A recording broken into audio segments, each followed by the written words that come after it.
Hi, I'm Michael Shaw, production designer with Orange is the New Black. Welcome to Litchfield Prison.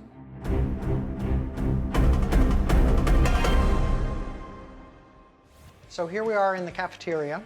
Even though it's minimum security, we have criteria that we had to design into the architecture to enforce rules and regulations, and people are restricted from going into different places in the prison.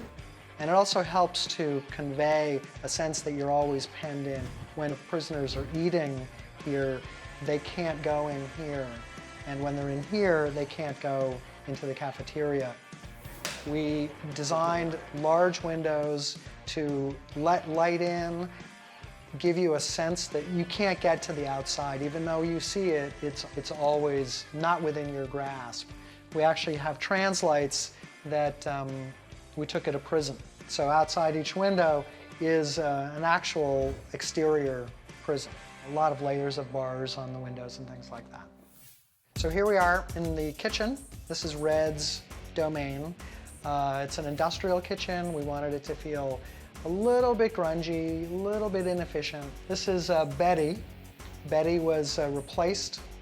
This is the new Betty.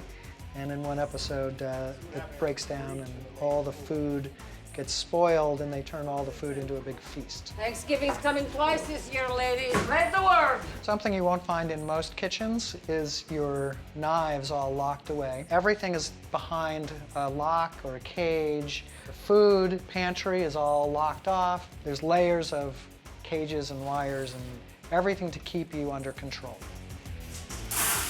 This is the dorms, the bunks that all the prisoners sleep in. We wanted to feel this kind of beige, uniform, monochromatic palette that goes with the wardrobe so that you've really lost your identity. When you first enter the prison, you wear orange until you transition from a cell that usually holds about 4 people to the dorm. You're probably sending her to Spanish Harlem.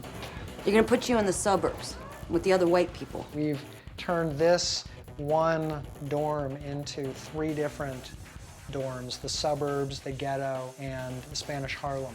This is their world, this the locker.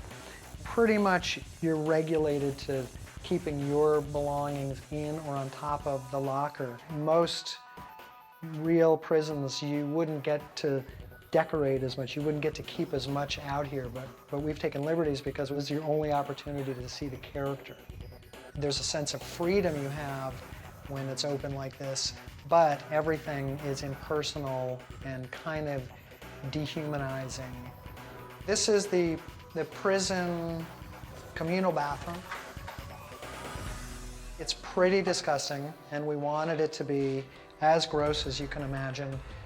One of the more fun sets to build because you don't often get to make something that's so incredibly gross. The writers wanted this to feel really, really impersonal and the last place you want to take a shower. We had a lot of fun making it. It's all about the scenic work and really creating mold and grime that won't harm anybody, but looks like it could. This is the visitors' room.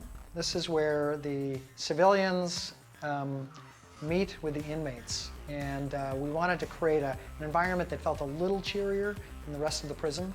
So where colors are a little blue. We have a lot of signage here, all based on actual prison references. We ended up doing a lot of research in prisons for the correct posters and signage that we have all over the prison. You'll see all kinds of signs for salon and menu signs and telephone rules. There's just, when you go and tour a prison, there's just rules, rules, rules everywhere.